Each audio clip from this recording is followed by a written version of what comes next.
রাজকীয় জিন্দেগি ছেড়ে সিরা কাপড় পরে এক কাপড়ে মুসআব বিন উমাইর মক্কা থেকে মদিনার দিকে যাত্রা শুরু করলেন। এক কাপড়ে, মনে কোনো কষ্ট নাই, দুঃখ নাই।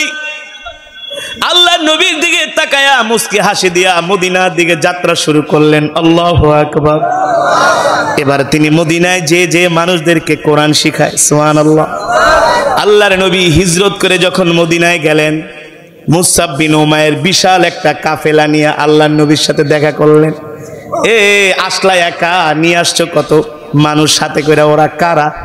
ওগো নবীজি, তারা হলেন আমার কোরআনের ছাত্র। কিভাবে? ওই যে আপনি আপনার কাছে কোরআন শুনছিলাম, শুনতে শুনতে সূরা মুখস্থ করে ফেলেছি। এই সূরাগুলো আমি সবাইকে শিখাইয়ে দিয়েছি। আল্লাহু আকবার।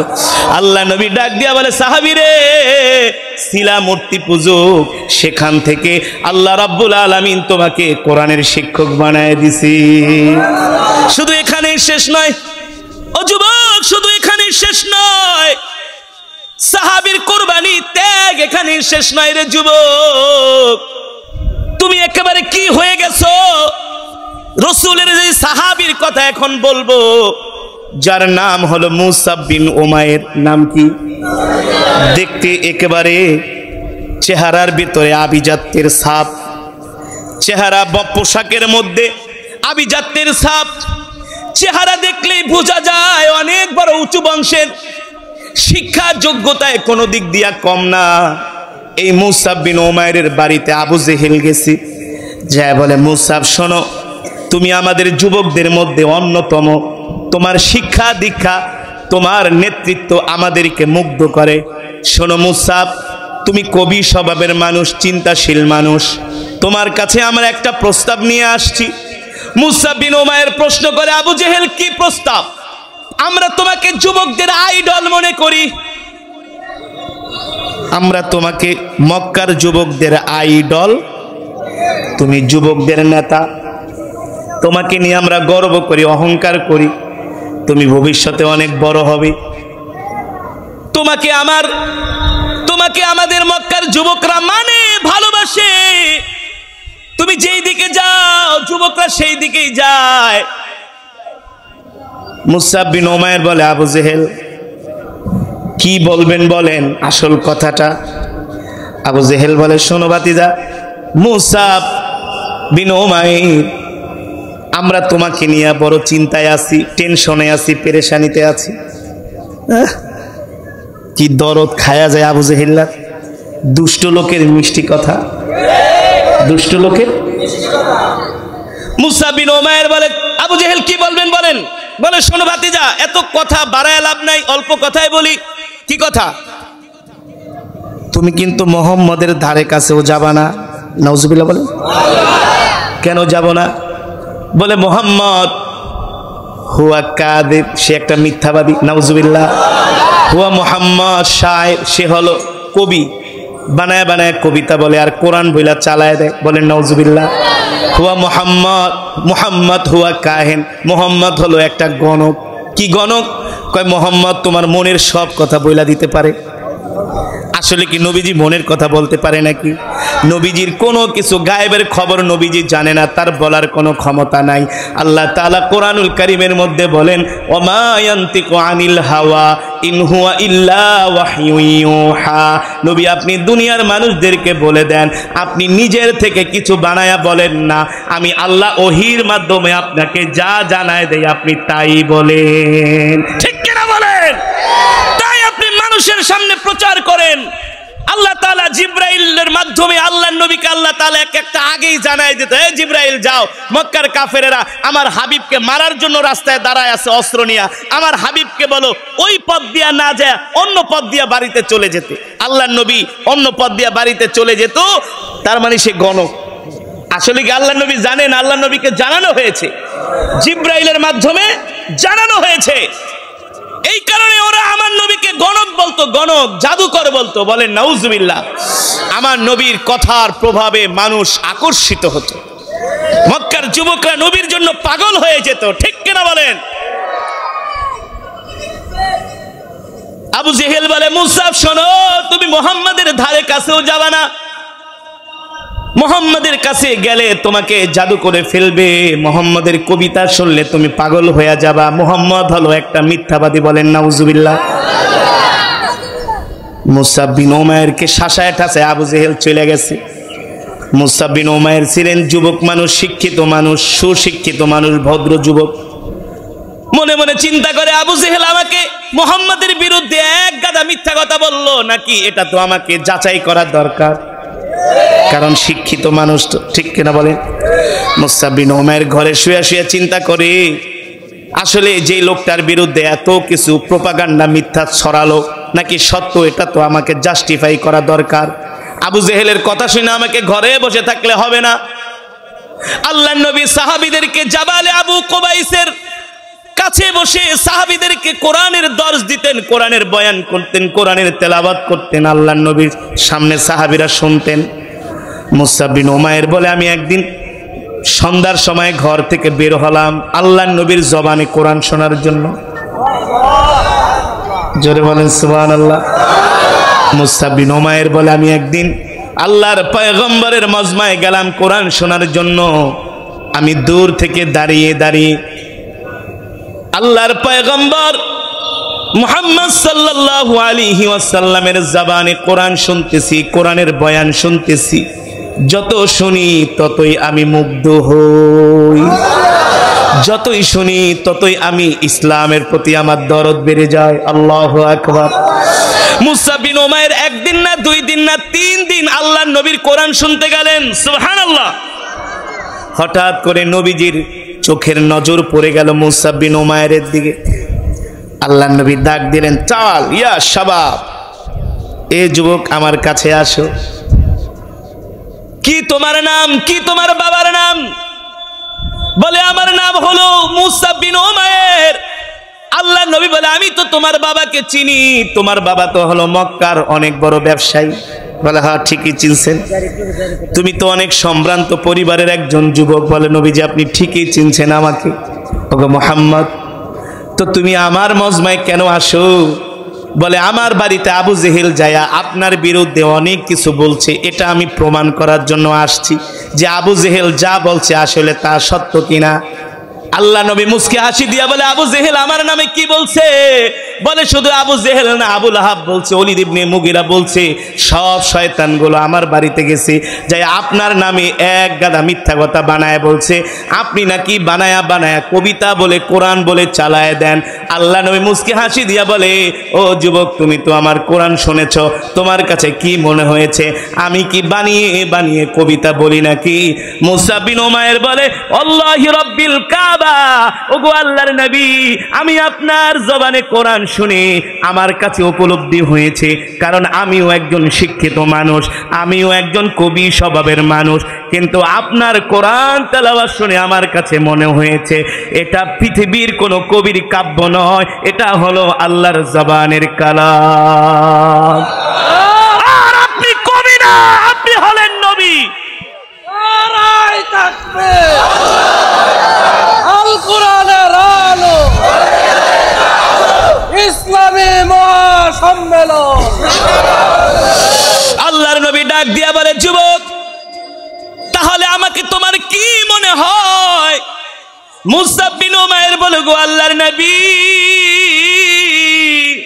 আপনি কবি না, আপনি কবি না, আপনি নবী, আপনি নবী, কোনো সন্দেহ নাই। আমি একদিন না, 2 দিন না, আমি 3 দিন আসছি আপনার মজমায়। কয়দিন? জোরে বলেন কয়দিন? আমিও কবি, আমার দাদাও কবি, আমার 14 গোষ্ঠীও কবি, কিন্তু আপনার কোরআনের সাথে কবিতার কোনো মিল নাই। সুবহানাল্লাহ। আল্লাহ নবী ডাক দিয়া বলে, যুবক রে, তাহলে কোরআন কি তোমার কাছে ভালো লেগেছে? বলে, শুধু ভালো লাগে নাই, আমার হৃদয়ে ছুঁয়ে গিয়েছে। রাহমাতুল লিল আলামিন ডাক দিয়া বলে, যুবক, যদি কোরআন তোমার কাছে ভালো লাগে তাহলে দূরে থাকবা কেন? কোরআনের ছায়াতলে চলে আসো। এ যুবক বন্ধু, কথাগুলা যত সহজে বলছি, আসলে বিষয়টা তত সহজ না। তুমি আমি ঠিক মতো নামাজ পড়তে পারি না, আল্লাহর নবীর সুন্নত মানি না, দিন মানি না, অথচ তুমি আমি মুসলমানের সন্তান, ঠিক কিনা বলেন? সে হলো একজন মূর্তি পূজকের ঘরে তার জন্ম, তার বাবা করে মূর্তি পূজা, তার মা তার দাদা সে নিজেও মূর্তি পূজক।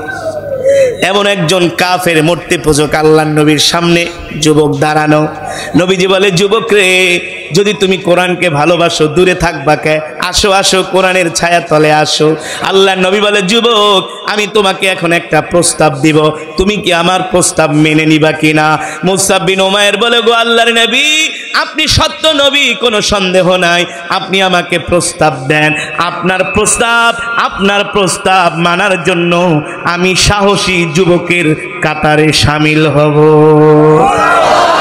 সাহসী যুবকের কাতারে আমি অবতীর্ণ হব। আপনি আমাকে প্রস্তাব দেন, কি প্রস্তাব দিবেন? আল্লাহর নবী বলে, আমি চাই তুমি এখনই আমার হাতে হাত রেখে কালেমা পড়ে মুসলমান হয়ে যাবে। যদি বলেন সুবহানাল্লাহ। আল্লাহর নবীর হাতে যত সাহাবীরা কালেমা পড়ে মুসলমান হয়েছে সবাই ইনস্ট্যান্ট, কেউ চিন্তা করে নাই, সামনেও তাকায় নাই, বামেও তাকায় নাই, ঠিক না? আর আমরা যদি এখন মুসলমানদেরকে বলি, ভাই চলেন 3 দিনের লেগে একটু তাবলিগ জামাতে যাই, কয় আমার সময় নাই, আমার ব্যবসা, আমার বউ, আমার স্ত্রী, আমার বউরে কে দেখবো, আমার সংসার কে চালাইব, কত বাহানা, কত বাহানা। নামাজ পড়তে ডাক দিলে কে আমার প্যান নষ্ট, কথা বলে না কেন? দিনের কাজে ডাক দিলে বলে আমার সময় নাই। আবার ওয়াজ মাহফিল করতে গেলে অনেকে বিরক্ত। সাবধান, এই জমিন তোর বাপের না, তোর দাদারও না, এই জমিন হলো আমার আল্লাহর জমিন। আমার আল্লাহর জমিনে যে কোরআনের কথা বলতে নিষেধ করবে, বিরক্ত হবে, ওর উপর গজব আসবে, গজব গজব, ঠিক কিনা বলে? ঠিক কিনা বলেন? ও যুবক মুসলমান, মুসলিম যুবক হইয়া কোরআন পড়ো না, নামাজি আসো না, দিন মানো না, অথচ মুসআব বিন উমাইর হলো একজন মূর্তি পূজক, ঠিক কিনা বলেন? আল্লাহ নবী ডাক দিয়া বলে, মুসআব আমি চাই তুমি আমার হাতে এখনই কালেমা পড়ে মুসলমান হয়ে যাবে। আরো আস্তে কোন সুবহানাল্লাহ। সাহাবী মুসআব বিন উমাইর ডানেও তাকাই নাই, বামেও তাকাই নাই, সামনেও তাকাই নাই, পিছনেও তাকায় নাই। আল্লাহর নবীর হাতে হাত দিয়া বলে, গো আল্লাহর নবী, আপনি আমাকে প্রস্তাব দিয়েছেন, আমি আপনার প্রস্তাব ফিরানোর মতো সাহস আমার নাই। আমি চাই আপনি এখনই আমাকে কালেমা পড়ে মুসলমান বানিয়ে দেন, আমাকে এখনই মুসলমান বানিয়ে দেন। আল্লাহর নবী বললেন, এ সাহাবী, তুমি যদি এখন কালেমা পড়ে মুসলমান হও, বাড়িতে গেলে তো তোমাকে ঘর থেকে বের করে দিবে, তোমাকে ত্যায্য পুত্র করবে, তোমাকে সম্পদ থেকে বঞ্চিত করবে, ঠিক কিনা বলেন? মুসআব বিন উমাইর বলে, আল্লাহি রাব্বিল কাবা, রবের কাবার কসম খেয়ে বলি, আমি দুনিয়ার সম্পত্তির পরোয়া করি না, মা বাবার পরোয়া করি না, আমি আমার আসল ঠিকানা পেয়ে গিয়েছি, ঠিক কিনা বলেন?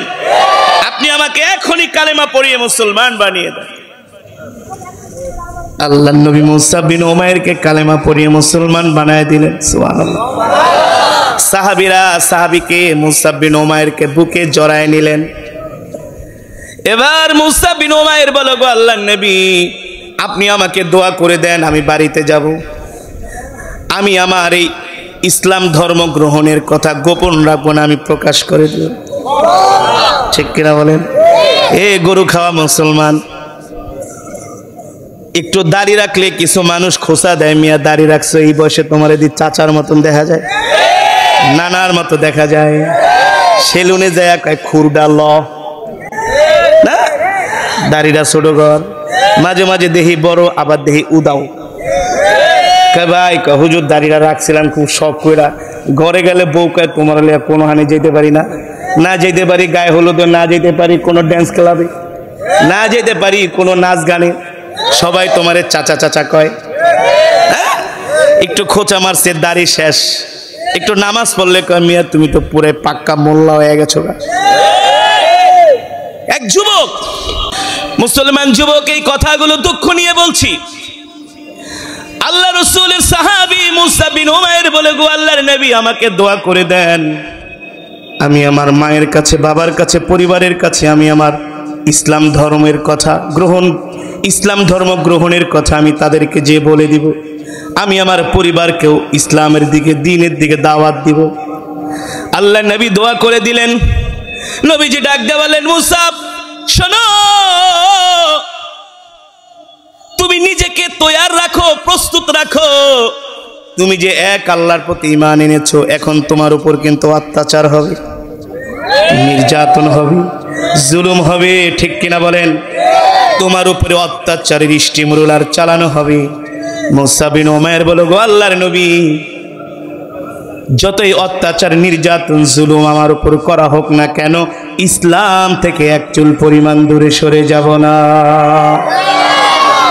বাড়িতে গেছে, যে ডাক দেয়, আবি উম্মি জাদ্দি আখি উখতি তাআলাও, সব আসো, তোমার সাথে আমার কথা আছে।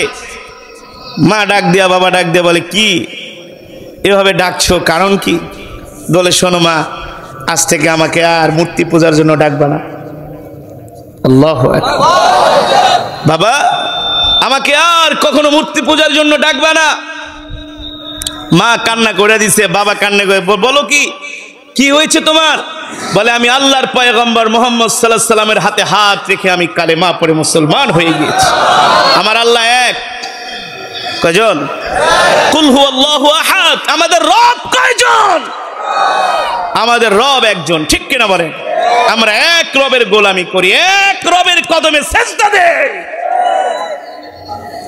মুসা বিন উমাইরের বাবা বলে, এই কোন জায়গার কোন মোহাম্মদের কাছে যে কালেমা পড়ে মুসলমান হয়ে গেছে, একবারও কি বাবার কথা ভাবলা না?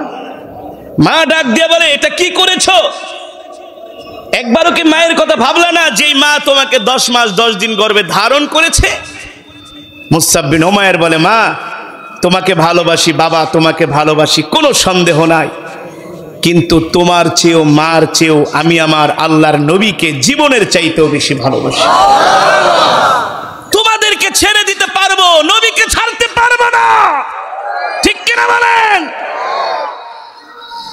আল্লাহ নবী সেটাই বলেছেন, ওয়াল্লাহি লা ইউমিনু আহাদুকুম হাত্তা আকুনা হাব্বা ইলাই মিন ওয়ালিদিহি ওয়া ওয়ালাদিহি ওয়ান নাসি আজমাইন। নবী কিবরিয়া রাহমাতুল লিল আলামিন বলেন, যতক্ষণ পর্যন্ত তুমি আমাকে তোমার সব কিছুর চেয়ে ভালোবাসতে না পারবা, ততক্ষণ পর্যন্ত মুমিন হতে পারবা না, মুমিন হতে পারবা না। হ্যাঁ যুবক, তোমার মা, তোমার বাবা, তোমার স্ত্রী, তোমার সন্তান, তোমার পরিবার পরিজন, তোমার নেতা, তোমার নেত্রী, তোমার দল, তোমার মার্কা, তোমার দেশ, তোমার ক্ষমতা, তোমার চেয়ার, তোমার প্রভাব প্রতিপত্তি, সব কিছুর চেয়ে বিশ্ব নবীকে ভালোবাসতে হবে।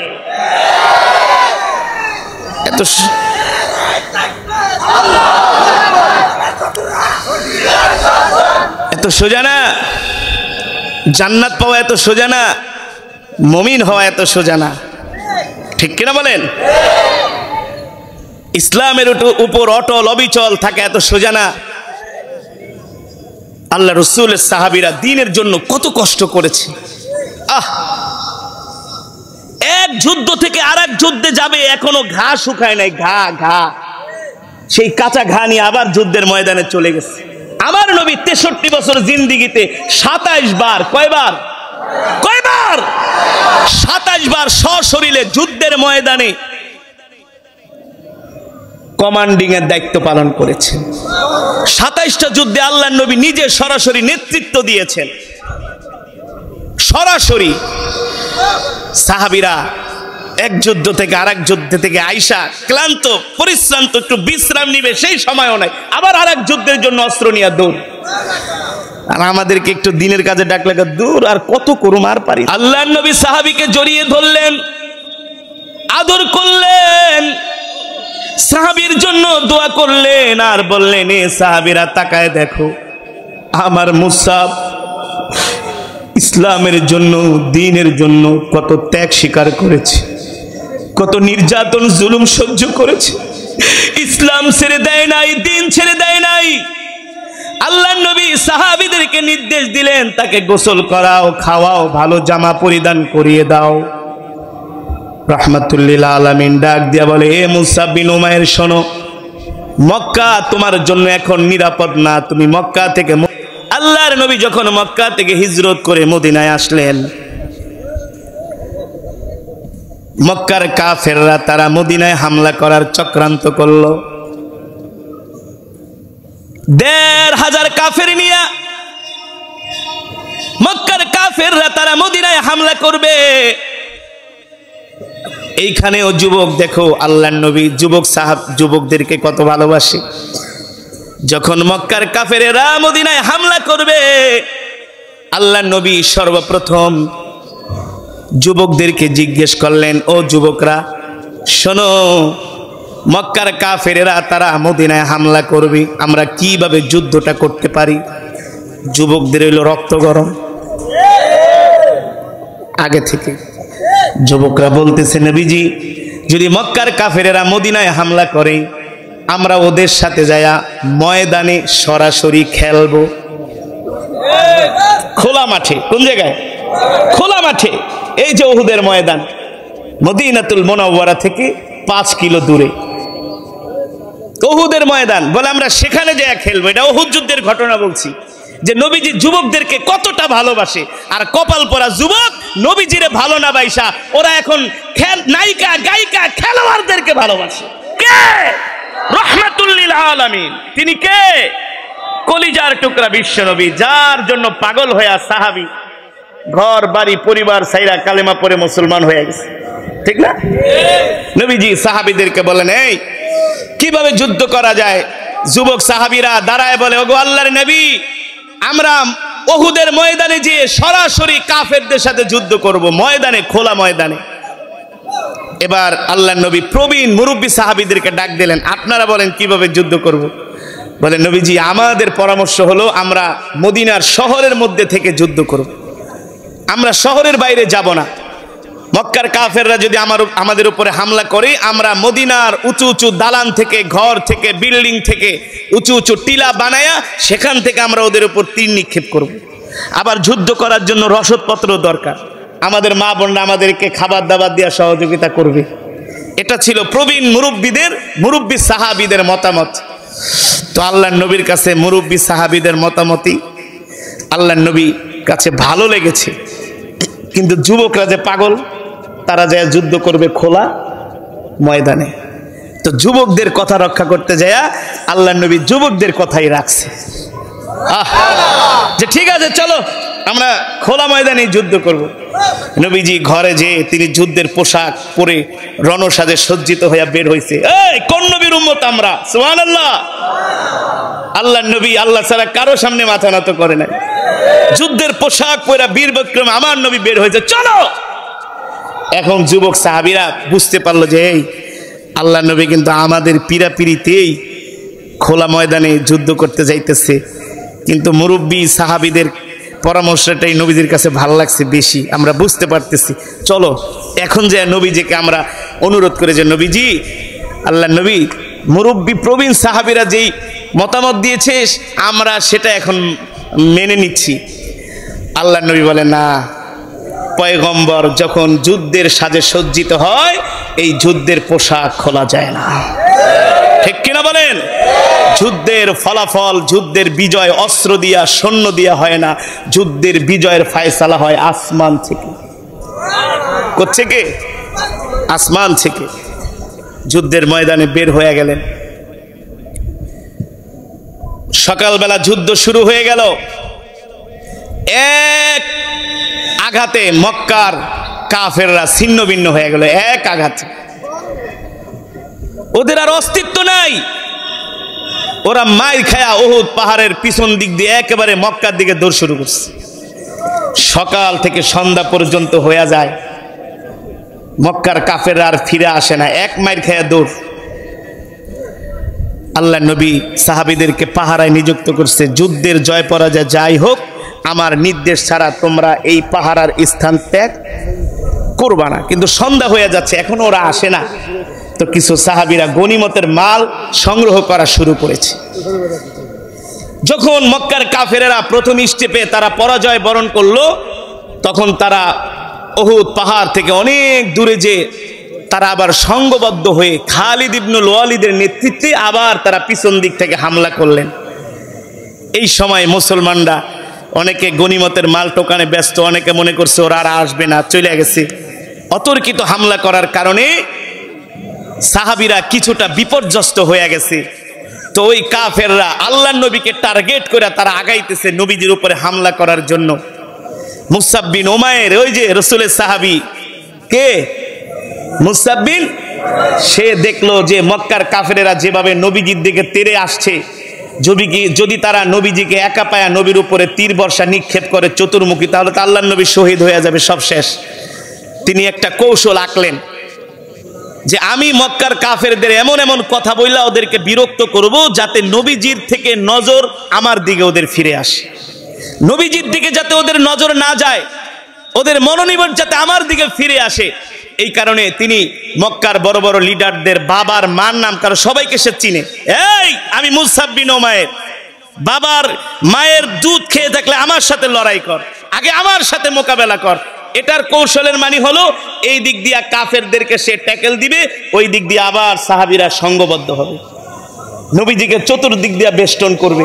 সাহাবীরা আবার যুদ্ধের জন্য পুনরায় প্রস্তুতি, নিজের জীবন বাজি রাখা বলে আমি শহীদ হয়ে যাই, আবার নবীর গায়ে একটা ফুলের টোকাও লাগতে দিব না। নিজের জীবনের মায়া করে নাই, আল্লাহর নবীকে ভালোবেসে ইসলামের জন্য মক্কার বড় বড় লিডারদের ডাক দিয়ে বলে, এই তোরা যদি তোর মায়ের গায়ে মায়ের বুকে দুধ খাস, পারলে আমার সাথে লড়াই কর, আগে আমার সাথে মোকাবেলা কর।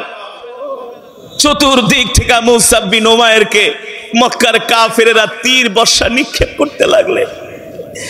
একজন মানুষ আর কতক্ষণ যুদ্ধ করবে? কাফেরদের যেখানে পায় সেখানেই মুসআব বিন উমাইর জাহান্নামে পাঠায় দেয়। আল্লাহু আকবার। বাজ পাখির মতো উড়ে উড়ে কাফেরদেরকে হত্যা করে আর বলে, এই তোকে আমি চিনি, আমি মুসআব বিন উমাইর, পারলে আমার সাথে মোকাবেলা কর। মক্কার কাফের অবাক হয়ে গেল, কিরে ওই আবার মক্কা থেকে মদিনায় কবে আসলো? ওরা আরো ক্ষিপ্ত হলো, তুই আমাদের লোক হইয়া মুহাম্মাদের পক্ষ নিয়া ইসলাম গ্রহণ করে এখন আমাদের সাথে আসছিস লড়াই করতে, তোকে আগে শেষ করব। মুসআব বিন উমাইর এটাই চেয়েছিলেন যে আমার গায়ে তীরের আঘাত লাগুক, তরবারির আঘাত লাগুক, কলিজার টুকরা নবীর গায়ে একটা ফুলের টোকাও সহ্য করব না। আল্লাহর নবী তাকায় তাকায় দেখতেছেন, তার সাহাবী তার জন্য জীবন দিয়া দিচ্ছে। এক একটা তীর, এক একটা তরবারির আঘাত, বর্ষার আঘাত। মুসআব বিন উমাইর রাদিয়াল্লাহু তাআলা আনহুর শরীর ক্ষত বিক্ষত হয়ে শেষ পর্যন্ত তিনি উহুদের ময়দানে লুটায়া পড়ছে। যখন যুদ্ধ থেমে গেল, 70 জন সাহাবীর মধ্যে মুসআব বিন উমাইর একজন। আল্লাহ নবী ডাক দিলেন, এই সাহাবীরা, আমার মুসআব বিন উমাইরের লাশটা আমার কাছে নিয়ে আসো, আল্লাহ নবীর কাছে নিয়ে আসো। নবীজি মুসআব বিন উমাইরের দিকে তাকায় বলে, তুমি কে? আমি তো তোমাকে চিনি, তুমি কোন পরিবারের সন্তান? তোমার বাবার অর্থবিত্তের কোনো অভাব ছিল না, তুমি ছিলে মক্কার নেতা, তুমি একজন সুশিক্ষিত যুবক, তুমি আমাকে ভালোবেসে তোমার পরিবার পরিজন মা বাবা দেশ ত্যাগ করে আমার মহব্বতে মদিনায় আসছো। আজকে আল্লাহর জমিনে আল্লাহর দ্বীন কায়েমের জন্য নিজের জীবনটাই কোরবানি করে দিলা। মুসআব বিন উমাইরের লাশটা, তার মাথাটা আল্লাহর নবীর কোলে নিয়ে বসে আছে।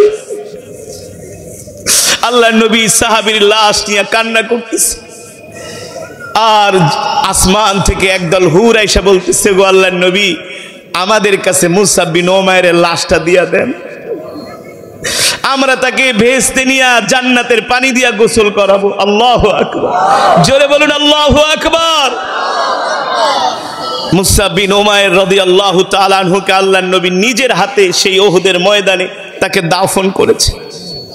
যুবক, রাসূলের সাহাবীরা আল্লাহর দ্বীনের জন্য নবীজির মহব্বতে, কোরআনের মহব্বতে তারা তাদের জান মাল সব কিছু তারা কোরবানি করেছে। ঠিক কিনা বলে? ঠিক হাসরের ময়দানে আল্লাহর নবী যখন ডাক দিবে, উম্মত আসো আমি তোমাদের জন্য সুপারিশ করব, জিবরাইল এসে বলবে ইয়া মুহাম্মদ ইরফা রাসাক ইশফা তুশাফা, বুখারীর হাদিস। আপনি আপনার মাথা উঠান, আপনি আপনার সেজদা উঠান, আপনার উম্মতের জন্য সুপারিশ করেন, একমাত্র আপনার সুপারিশ আল্লাহ তাআলা আজকে গ্রহণ করুন। সুবহানাল্লাহ। ইয়াউমা ইয়াকুমুর রূহু ওয়াল মালাইকাতু সাফফান লা ইয়াতাকাল্লামুনা ইল্লা মান আযিনা লাহুর রাহমান ওয়া ক্বালা সাওয়াবা। আল্লাহ তাআলা বলে হাবিব, হাসরের ময়দানে সব মানুষগুলো দাঁড়ায় থাকবে। আল্লাহ রাব্বুল আলামিন কোরআনুল কারীমের মধ্যে বলছেন ওয়া নুনাজ্জিলু মিনাল কুরআনি মা হুয়া শিফাa'u ওয়া রাহমাতুল লিল মুমিনিন ওয়া লা ইয়াজিদুয যালিমিনা ইল্লা খাসারা। আল্লাহ রাব্বুল আলামিন বলেন নবী, আমি আল্লাহ আপনার উপর যে কোরআন নাজিল করেছি, এই কোরআন আমি মুমিনের শেফার জন্য, মুক্তির জন্য নাজিল করেছি। আল্লাহু আকবার। আল্লাহ তাআলা এই কোরআন আমার নবীর উপরে নাজিল করেছেন আমাদের মুক্তির জন্য, আমাদের শেফার জন্য, আমাদের হেদায়েতের জন্য। ঠিক কিনা বলেন? এই কোরআন আল্লাহর এমন এক জবানের কালাম, কিতাব। কেউ যদি আল্লাহ তাআলার এই কোরআনকে ভালোবাসে, আল্লাহর কোরআন বলে তুমি যদি আমাকে দুনিয়াতে ভালোবাসো, তোমার জন্য সুসংবাদ হলো আমি কোরআন তোমাকে পাহারা দিয়ে দিয়ে জান্নাত পর্যন্ত পৌঁছে দিব। এই কোরআন আল্লাহর এমন এক জবানের কালাম। এই কোরআনের মধ্যে 29 পারায় এমন একটা সূরা আছে যে সূরার নাম হলো সূরাতুল মুলক। নাম কি? জোরে বলেন। সূরাতুল মুলক। আল্লাহু আকবার। হাদিস শরীফের মধ্যে এসেছে আল্লাহর নবী বলেন, কেউ যদি প্রতিদিন এশারের নামাজের পরে সূরাতুল মুলক তেলাওয়াত করে, কেউ যদি এশারের সালাত জামাতের সাথে আদায় করে, ঘুমানোর পূর্বে যদি সূরাতুল মুলক প্রতিদিন আমল করে, তেলাওয়াত করে, সূরাতুল মুলক বলি আমি তোমার জান্নাতে যাবার গ্যারান্টি হয়ে যাব। শুধু এখানেই শেষ না, এই কোরআন আল্লাহর জবানের কালাম সূরাতুল মুলক বলে তুমি যদি আমাকে প্রতিদিন এশারের নামাজের পরে তেলাওয়াত করো, আমি তোমার কবরের প্রশ্নের উত্তরগুলো দিয়ে দিব। কবরের মধ্যে 3টা প্রশ্ন করা হবে। ঠিক কিনা বলেন? যারা প্রতিদিন সূরাতুল মুলক পড়ে ঘুমাবে, তাদেরকে কবরে রাখার সাথে সাথে তাদের কবরের মধ্যে জান্নাতের খুশবুর ঘেরান নাকের মধ্যে আসা শুরু করে দিবে। দেখবে কবরে কেউ নাই, তার কবরের মধ্যে জান্নাত থেকে ঘেরান আসতেছে, জান্নাতি খুশবুর ঘেরান। সুবহানাল্লাহ। সে 2 জন ফেরেশতার জন্য অপেক্ষা করবে, যেই 2 জন ফেরেশতা 3টা প্রশ্ন করবে। ঠিক কিনা বলেন? এই 3টা প্রশ্নের জবাব না দিয়া কেউ জান্নাতে যেতে পারবে না। এই 3টা প্রশ্নের জবাব না দিয়া কেউ কবরে শান্তিতে ঘুমাতে পারবে না। ঠিক কিনা বলেন? যেই ব্যক্তি সূরাতুল মুলক তেলাওয়াত করবে, জান্নাতটা আলোকিত হয়ে যাবে, জান্নাতের মধ্যে খুশবুর ঘেরান আসবে, আর সে অপেক্ষা করবে কখন 2 জন ফেরেশতা আসবে। আল্লাহু আকবার। আল্লাহ তাআলা তার ফেরেশতাদেরকে ডাক দিয়া বলবে, ফেরেশতারা আমার বান্দার কবরের সাথে জান্নাতের সাথে একটা দরজা করে দাও। বান্দা কবরে শুয়ে শুয়ে জান্নাতের সেই নয়নাভিরাম দৃশ্য দেখবে। আল্লাহু আকবার। আর তিনি এতটা পুলকিত হবে, আনন্দিত হবে, এতটা শান্তিতে কবরে থাকবে। জান্নাতের নাজ নিয়ামত। একুরিয়ামের মধ্যে আমরা অনেক দামি দামি মাছ রাখি, ঠিক না? দেখতে ভালো লাগে, কত না ভালো লাগে। কত সুন্দর পাহাড় থাকে, নদী থাকে, কত সুন্দর ঘাস থাকে, ঝর্ণা থাকে, এত সুন্দর নয়নাভিরাম দৃশ্য। সেও কবরের মধ্যে শুয়ে শুয়ে জান্নাতের এই দৃশ্যগুলো দেখতে থাকবে, আর ফেরেশতাদের জন্য অপেক্ষা করবে কখন তাকে প্রশ্ন করার জন্য ফেরেশতারা আসবে। একটু পরে সূরাতুল মুলক তার কবরের মধ্যে এসে বলবে, বন্ধু আমি দুনিয়াতে তোমার সাথে ওয়াদা করেছিলাম, তুমি যদি প্রতিদিন আমাকে তেলাওয়াত করো, ঘুমানোর পূর্বে এশারের সালাত আদায় করার পরে আমি জান্নাতে যাওয়ার তোমার জন্য গ্যারান্টি হয়ে যাব। আল্লাহু আকবার। আজকে কবরে তোমার কোনো প্রশ্নের উত্তর দিতে হবে না, আমি নিজেই তোমার প্রশ্নের উত্তরগুলো দিয়ে দিয়েছি। অন্য বর্ণনায় আসছে সূরাতুল মুলক বলে, তুমি যদি আমাকে প্রতিদিন তেলাওয়াত করো, আল্লাহ তাআলা যদি তোমাকে জান্নাত না দেয়, আমি আল্লাহ তাআলার সাথে ঝগড়া করব যে আপনি কেন জান্নাত দিবেন না। জোরে বলেন সুবহানাল্লাহ। এই কোরআন আল্লাহর এমন এক জবানের কালাম, প্রতিটা সূরাই হলো আজীব, ঠিক কিনা বলেন? এই কারণেই তো আল্লাহ কোরআনুল কারীমের মধ্যে আমাদের জন্য সমস্ত মুক্তি রেখেছেন, ঠিক কিনা বলেন? এই কোরআনের ভিতরে আল্লাহ তাআলা এই দুনিয়াতে চলার জন্য, রান্নাঘর থেকে সংসদ ভবন পর্যন্ত চলার জন্য যা কিছু আছে সব কিছু আল্লাহ তাআলা কোরআনের মধ্যে লিপিবদ্ধ করে দিয়েছে। কিন্তু দুঃখের বিষয় হলো, পরিতাপের বিষয় হলো, আমরা মুসলমান সেই কোরআনের শিক্ষা গ্রহণ করি না। সমাজের 95% মুসলমান সহি করে কোরআন পড়তে পারে না, ঠিক কিনা বলেন? ঠিক না? বাংলা, অঙ্ক, ইংরেজি এমন শিখে, ডক্টরেট করে, পিএইচডি করে, ইঞ্জিনিয়ার হয়, পাইলট হয়, কিন্তু সূরা ফাতিহা জিজ্ঞেস করলে মনে হয় 32টা দাঁত ভাঙা যায়। কথা বলে না কেন? আল্লাহ রাসূলের হাদিস, আল্লাহর নবী বলেন, তালাবুল ইলমি ফারিদাতুন আলা কুল্লি মুসলিম। কোরআন শিক্ষা করা প্রত্যেকটা মুসলমান নরনারীর উপর ফরজ। কথা বলে না? কোরআন শিক্ষা করা কি? হ্যাঁ, নামাজ পড়া যেমন ফরজ, কোরআন পড়াও ফরজ, ঠিক কিনা বলেন? আমি যদি এখানে 100 জন যুবককে দাঁড় করাই যে ভাই তুমি আমাকে সূরা ফাতিহা সহি করে শোনাও, 100-র মধ্যে 95% যুবক ফার্স্ট ডিভিশনে ফেল করবে। কি মনে করেছো তুমি কোরআন শিখবে না, আল্লাহ তোমাকে ছেড়ে দিবে? হ্যাঁ, ওমান ইয়াশু আন যিকরির রহমানি নুকাইয়িদ লাহু শাইতানান ফাহুয়া লাহু করিন। ومن أعرض عن ذكري فإن له معيشة ضنكا ونحشره يوم القيامة أعمى قال رب لما حشرتني أعمى وقد كنت بصيرا قال كذلك أتتك آياتنا فنسيتها وكذلك اليوم تنسى। এই আয়াতের মধ্যে আল্লাহ তাআলা বলতেছেন, আমি তোমাদেরকে কোরআন দিয়েছি, যদি তোমরা কোরআন না পড়ো, কোরআন না শিখো, আমি আল্লাহ হাসরের ময়দানে প্রত্যেকটা মানুষকে অন্ধ করে উঠাবো। অন্ধ কি করে উঠাবে? এই যুবক মুসলমান মা বোনেরা, কথাটা ভালো করে শুনে রাখেন। আল্লাহর কোরআন থেকে বলছি, পারলে চ্যালেঞ্জ করেন।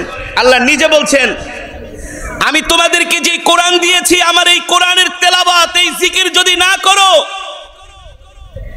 আমি আল্লাহ তোমাদেরকে হাসরের ময়দানে অন্ধ করে উঠাবো। অন্ধ, একজনও চোখে দেখবা না।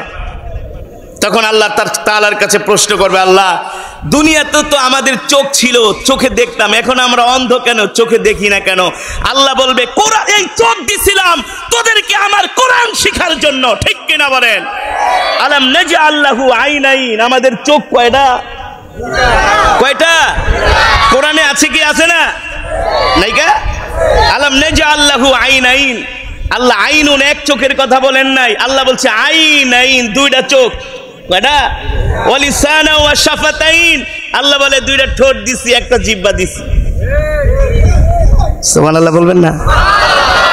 যুবক, কি মনে করছো তোমার চোখ কয়টা, তোমার জিহ্বা কয়টা, ঠোঁট কয়টা? এটা আল্লাহর হিসাব নেই কা? হ্যাঁ, আছে কি আছে না? আল্লাহ ধরবে।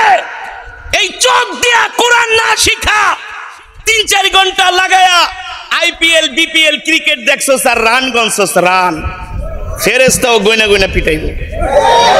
হ্যাঁ, টেলিভিশনের দিকে 4 ঘন্টা ব্যাটকায়া চায়া থাকে, ঠিক কিনা বলেন?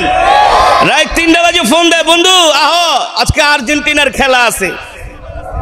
মেসির খেলা, রোনাল্ডোর খেলা মিস করে না। কথা বলে না কেন? মেসি রোনাল্ডোর খেলা মিস করে না, কিন্তু কোরআন পড়তে জানে না। এই কারণেই মুসলমানের কপাল পুড়ছে, কপাল, ঠিক না? মা বোনেরা, আপনাদেরকেও বলছি, কোরআন না শিখলে কিন্তু আল্লাহ তাআলা অন্ধ অবস্থায় হাসরের মাঠে উঠাবে। অন্ধ অবস্থায় উঠলে কিছু চোখে দেখবেন? চোখে দেখবেন? তখন বলবেন আল্লাহ আমাদের চোখের আলো ফিরায় দাও। আল্লাহ বলবে দুনিয়াতে চোখ দিছিলাম, এই চোখ দিয়া সারা রাত বসা বসা হিন্দি নায়িকা গো ড্যান্স দেখছস, ঠিক না? সারা রাত বাংলা সিনেমা দেখছস, নাটক দেখছস, আমার কোরআন পড়স নাই, তোরা দুনিয়াতে আমাকে ভুলে গেছস, আমি আল্লাহ আজকে তোদেরকে ভুলে গেলাম। ঠিক কিনা বলেন? ফেরেশতারা পিটাইতে পিটাইতে জাহান্নামের দিকে নিয়ে যাবে। আজকে মুসলমান যুবক কোরআনের শিক্ষার প্রতি আমাদের আগ্রহ নাই। আমরা আমাদের সন্তানদেরকে ইংরেজি শিখাই, সমাজ বিজ্ঞান শিখাই, ম্যাথমেটিক্স শিখাই, গণিতের জন্য এক একটা টিচার রাখি, ছেলে সন্তানদেরকে পড়ানোর জন্য এক একটা ইংলিশ টিচার আর গণিত টিচারের বেতন হলো 10 থেকে 15-20 হাজার। কথা বলেন? একটা ইংলিশ টিচারের বেতন হলো 15-20 হাজার, মিনিমাম 10 হাজার। কথা বলা? অঙ্ক টিচারের আরো দাম না? আর কোরআন শিখানোর জন্য মসজিদের মুয়াজ্জিনের কাছে যায়, জায়গা হুজুর, হুজুর আসসালামু আলাইকুম, আমার 2টা ছেলে মেয়েকে পড়াবেন? বলে পড়াবো। হুজুর কত বেতন দিতে হবে? 2 ছেলে মেয়ের লেগা 5000 টাকা দিয়ে। না হুজুর 500 1000, ঠেলতে ঠেলতে 2000, তাও 6 মাস বাকি। তাও কি আর ইংরেজি টিচার আইলে মাস শেষ হওয়ার আগে টাকাটা পকেটে ঢুকায় দেয়, আর 4-5 পদের নাস্তা দেয়, আর হুজুরের একটা ওই এলাচি বিস্কিট দিয়ে বহায় রাখে। এই কারণে তো কপাল পুড়ছে। আপনার নামাজ প্রতিদিন ফেরেশতারা আপনার কপালের উপরে ছুঁড়া মারতেছে, তোর নামাজ তুই নে। তোর নামাজ আল্লাহর দরবারে কবুল হবে না, কারণ তোর কোরআন তেলাওয়াত সহি নয়, শুদ্ধ নয়। ঠিক কিনা বলেন? বাবারে কথাটা বইলা গেলাম, রাগ করে না, কষ্ট পায়েন না। যার তেলাওয়াত সহি না, যার কোরআন পড়া সহি না, তার নামাজ হবে না। আর যার নামাজ হবে না, তার কোনো ইবাদত আল্লাহর দরবারে কবুল হবে না। ঠিক কিনা বলেন? এই কারণে কোরআন শিখতে হবে না? আজকে আমরা কোরআনের প্রতি এমন অনীহা অবজ্ঞা, শুধু মাদ্রাসার ছাত্ররা ছাড়া আর কেউ কোরআন শিখতে চায় না। জেনারেল শিক্ষার পিছনে যুগের পর যুগ কাটায় দেয়, আল্লাহর কোরআনের জন্য 2টা বছর সময় দেয় না। অথচ আল্লাহ কোরআনের ভিতরে বলছেন ওয়ালাকাদ ইয়াসসারনাল কুরআনা লিযিকরি ফাহাল মিন মুদ্দাকির। আল্লাহ বলে আমি কোরআন তোমাদের জন্য সহজ করেছি। ঠিক কিনা বলেন? এই 30 পারা কোরআন আমি মাত্র 13 মাসে মুখস্থ করেছি। কত মাস? কত মাস? আজকে 25 বছর যাবত খতমে তারাবি পড়াই। ও যুবক, তোমরা ইংলিশ যত কষ্ট করে মুখস্থ করো, অঙ্কগুলো যত কষ্ট করে মনে রাখো, তার 100 ভাগের 1 ভাগ যদি আল্লাহর কোরআনের পিছনে মেহনত করো, কোরআন তোমাদের জন্য সহজ হয়ে যাবে। ঠিক কিনা বলেন? কিন্তু ততটুকু সময় আমরা কোরআনের পিছে দেই না। এই কারণে হাসরের ময়দানে আল্লাহ তাআলার কাছে কড়ায় গন্ডায় হিসাব দিতে হবে। এবার আসেন, এই কোরআনের জন্য আমাদের কলিজার টুকরা নবী কত না কষ্ট করেছেন, কাফেরদের মার খেয়েছেন। এই কোরআনের দাওয়াত দেওয়ার কারণে, কোরআনের কথা বলার কারণে, কোরআনের তেলাওয়াত করার কারণে মক্কার কাফেররা আমার নবীকে না কত কষ্ট দিয়েছে। আমার নবী যখন কোরআন পড়তেন, মক্কার বড় বড় নেতা আবু জেহেল, আবু লাহাব, উতবা, সাইবা, ওলীদ ইবনে মুগীরারা মক্কার যুবকদের কাছে যায় বলতো, এ মক্কার যুবকেরা, তোমরা কেউ মুহাম্মাদের কোরআন শুনতে যাবা না। মুহাম্মদ নিজে নিজে কবিতা বানিয়ে বানিয়ে তাই সে কোরআন বলে চালিয়ে দেয়। বলেন নাউজুবিল্লাহ। আর জোরে বলেন নাউজুবিল্লাহ। আল্লাহর নবীর কোরআনের তেলাওয়াত শুনে মক্কার কিছু কিছু যুবক আল্লাহর নবীর জন্য পাগল হয়ে যায়। আল্লাহু আকবার।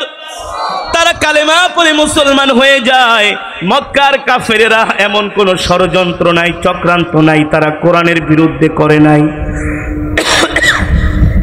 কিন্তু কোন ষড়যন্ত্র চক্রান্ত করে তারা কোরআনের দাওয়াত বন্ধ করতে পারে নাই। পেরেছে? জোরে বলেন পেরেছে। আল্লাহর নবীকে তারা অকাথ্য নির্যাতন করেছে, আল্লাহর পয়গম্বরের সাহাবীদের উপরে তারা অত্যাচারের স্টিম রুলার চালিয়েছে, কিন্তু মক্কার কাফিরেরা কোরআনের দাওয়াত বন্ধ করতে পারে নাই, আবু জেহেলরা কোরআনের দাওয়াত বন্ধ করতে পারে নাই। এর কারণ হলো আল্লাহ তাআলা কোরআনুল কারীমের মধ্যে বলেন, ইন্না নাহনু নাযালনা যিকরা ওয়া ইন্না লাহু লাহাফিজুন। ওগো নবী, আমি আল্লাহ আপনার উপর যে কোরআন নাজিল করেছি, এই কোরআন হেফাজত করার দায়িত্ব আমি আল্লাহ আমার নিজ হাতে গ্রহণ করেছি। এই কোরআনের হেফাজত আমি আল্লাহ করব। শুধু কোরআনের হেফাজত করব না, আমি আল্লাহ আপনাকেও হেফাজত করব। জোরে বলেন সুবহানাল্লাহ। আল্লাহ শুধু আল্লাহর পয়গম্বরকে হেফাজত করেন নাই, আল্লাহ তাআলা তার সাহাবীদেরকেও হেফাজত করেছেন। আল্লাহ তাআলা শুধু সাহাবীদেরকে হেফাজত করেন নাই, আমরাও যদি কোরআনের পক্ষে থাকি আল্লাহ তাআলা আমাদেরও হেফাজত করবেন। ঠিক কিনা বলেন? এই কারণে মুসলমান, আপনি আমি কোরআনের পক্ষে, দ্বীনের পক্ষে, ইসলামের পক্ষে থাকার কারণে কেউ যদি আমাদেরকে হুমকি ধামকি দেয়, এতে কোনো লাভ নাই। কারণ সার্বভৌমত্বের মালিককে, ক্ষমতার মালিককে, দুনিয়ার মালিককে, কোরআনের মালিক, সেই আল্লাহ আমাদেরকে হেফাজত করবে। ঠিক কিনা বলেন? সেই আল্লাহ তার হাবিবকে হেফাজত করেছে। যে আবু জেহেল আল্লাহর কোরআনের বিরুদ্ধে আঙ্গুল তুলেছিল, ওই আবু জেহেলের অস্তিত্ব আল্লাহ তাআলা বিলীন করে দিয়েছে। ঠিক কিনা বলেন? ওই আবু জেহেলের বাড়িটাকে বাথরুম বানানো হয়েছে। কি বানানো হয়েছে? আবু জেহেলের বাড়িটাকে বাথরুম বানানো হয়েছে। ঠিক কিনা বলেন? আর যেই আল্লাহর পয়গম্বরের বিরোধিতা আবু জেহেল করেছিল, শুধু বিরোধিতা না, আবু জেহেল মক্কার কাফেররা শেষ পর্যন্ত শানি আকাহুয়াল আবতার, মুহাম্মদ তুমি হলো একজন নির্বংশ। বলেন নাউজুবিল্লাহ। মুহাম্মাদের কোনো পুত্র সন্তান নাই, তার মানে মুহাম্মদ মরে গেলে মুহাম্মাদের নাম নেওয়ার কেউ থাকবে না। নাউজুবিল্লাহ বলেন। আল্লাহ তাআলা ডাক দিয়া বলে, হাবিব আপনি কষ্ট পাবেন না, আপনি দুঃখ পাবেন না। যারা আপনাকে নির্বংশ বলতেছে, আমি আল্লাহ ওদেরকেই নির্বংশ করে দিব। আপনার নাম নেওয়ার জন্য আমি আল্লাহ আপনাকে কোটি কোটি উম্মত দিব। ঠিক কিনা বলেন? আপনার উম্মতেরা প্রতি বছর, প্রতিদিন, প্রতি সেকেন্ড, প্রতি মুহূর্ত আপনার রওজায় যায় আপনাকে সালাম দিবে। আর আপনার উম্মতেরা আবু জেহেলের বাড়িতে যায় হিসু করবে। কার বাড়িতে? আবু জেহেলের বাড়িতে। যত হাজী সাহেব মক্কায় যায়, আগে যায় কে ভাই আবু জেহেলের বাড়ি কই? বলি কেন? কেউ হেনে যায় আগে প্রথম কাজটা সারবো। আল্লাহ ওরা সম্মানিত করছে। কথা না? আবু জেহেলকে সম্মানিত করেছে, আবু জেহেলকে আল্লাহ তাআলা অপদস্থ করেছে, বেইজ্জতি করেছে, ওর অস্তিত্ব আল্লাহ জমিন থেকে বিলীন করে দিয়েছে। ঠিক না? কারণ কি রে ভাই? কারণ হলো আবু জেহেল কোরআনের বিরোধিতা করেছিল। ঠিক কিনা বলেন? আর আমার নবী কোরআনের পক্ষে ছিল। আল্লাহু আকবার। আমার নবীর সাহাবীরা কোরআনের পক্ষে ছিল। আল্লাহ তাআলা তাদেরকে দুনিয়া এবং আখিরাতে মর্যাদাশীল করেছেন। এই কারণে মুসলমান, এই কোরআন হলো আল্লাহর জবানের কালাম। আজকে আমরা মুসলমানের সন্তান হয়ে আসি, কোরআন শিখি না, কোরআনের মজমায় আসি না। আমরা মুসলমানের সন্তানরা আজকে গান বাজনা নিয়ে ব্যস্ত। ঠিক কিনা বলেন? টিকটক নিয়ে ব্যস্ত, Hindi cinema, Bangla cinema, cricket, football নিয়ে ব্যস্ত। মুসলমানের সন্তান হয়ে মসজিদে যায় না, মুসলমানের সন্তান হয়ে আল্লাহর কদমে সেজদা দেয় না। অথচ রাসূলের এমনও সাহাবী ছিলেন যারা ঈমান গ্রহণ করে নাই, কিন্তু আল্লাহর কোরআনের জন্য পাগল ছিলেন। ঠিক কিনা বলেন? এখনো ঈমান গ্রহণ করে নাই, কিন্তু আল্লাহর কোরআনের জন্য কেমন পাগল ছিলেন। সিরাতের কিতাবের মধ্যে এসছে, নবীজির একজন প্রিয় সাহাবী ছিলেন যার নাম হলো মুসাব বিন উমাইর। নাম কি? মুসাব বিন উমাইর রাদিয়াল্লাহু তাআলা আনহু। আমি এবার হজের সফরে যে মুসাব বিন উমাইরের জীবনীটা পড়েছি, উহুদ পাহাড়ের নিচে বসে। যেখানে মুসাব বিন উমাইর আল্লাহর দ্বীনের জন্য শাহাদাত বরণ করেছিলেন। যুবকরে, তোমাদের মতো টাগরা নওজোয়ান ছিলেন মুসাব বিন উমাইর। তোমরা তো মনে করো আমরা আমাদের যৌবন বাসটা কাটাই দিব টিকটক কইরা, বাইক কিনা, ফটকামি কইরা, বান্ধবীদের কিনিয়া ঘোরাফেরা কইরা। বর্তমানে কিছু প্রজন্ম আছে, যুবক আছে, বর্তমান আমাদের জেনারেশন নাই, তাদের কোনো শিক্ষা নাই, কোনো দীক্ষা, না পারে কোনো কাজ। 20 কেজির একটা বস্তা মাথায় উঠায় দিলে মনে হয় একেবারে রাস্তার ভিতরে শুয়া পড়ব। ঘুমায় রাত 2টা বাজে, ওঠে সকাল 10টা বাজে, নাস্তা খায় দুপুর 12টায়। কথা কয় না? এমন প্যান পরে একেবারে ওর সদরঘাট জিঞ্জিরা সব দেখা যায়। আবার এখন একটা ফ্যাশন বাইরেছে, ফ্যাশন। কিছু কিছু যুবক আছে যারা হাফ প্যান্ট পরে এলাকা দিয়া ঘুরে। মুসলমানের সন্তান, ঠিক কিনা বলেন? কিসের সন্তান? হিন্দু সন্তান না, খ্রিস্টানদের সন্তান না, মুসলমানের সন্তান। এক একটার বয়স 25-30 বছর, হাফ প্যান্ট পরে এলাকা দিয়া ঘুরে আর নিজেকে খুব স্টাইলিশ দাবি করে, খুব ফ্যাশন, না খুব আধুনিক, খুব স্মার্ট মনে করে হাফ প্যান্ট পরে ঘুরলে। আরে বেটা, হাফ প্যান্ট পরে ঘোরা এটা কোনো স্মার্টনেস নয়, এটা কোনো ফ্যাশন নয়, এটা হলো নিজের রুচির বিকৃতি, আর নিজের রুচি যে খারাপ হয়েছে সেটার প্রমাণ। মুসলমানের সন্তান হইয়া যে হাফ প্যান্ট পরে, বুঝতে হবে ওর মধ্যে সমস্যা আছে। কি সমস্যা? ওর মধ্যে আল্লাহ রসুলের কোনো ভয় নাই, ঠিক কিনা বলেন? মুসলমান সন্তানের জন্য হাফ প্যান্ট পরা হারাম, হারাম, হারাম। যে হারামকে হালাল মনে করবে তার জন্য জাহান্নাম নির্ধারিত হয়ে গেছে। হাফ প্যান্ট পরে ঘোরে আর বান্ধবী লিয়া শুধু পার্কে যায় আর ধুমায় খালি ফাস্টফুড খায়, বাপের পকেট কাটে, ঠিক কিনা বলেন? যদি বাজার করে লেয়া হো, বাপের ধমক দেয়, তুমি যাও বুড়া মানুষ, তুমি বাজার করো। সারা রাত শুধু ফেসবুক আর অনলাইনে। সঠিক নাকি বেঠি? এ যুবক, তোমরা নিজেদেরকে কি মনে করো? ইতিহাস খুঁজলে দেখা যায় আল্লাহর নবীর যারা সাহাবী, ম্যাক্সিমাম যুবক তরুণ গুলো আল্লাহর নবীর হাতে হাত রেখে কালেমা পড়ে মুসলমান হয়েছে, ঠিক কিনা বলেন? তুমি আর কি শিক্ষিত? তুমি আর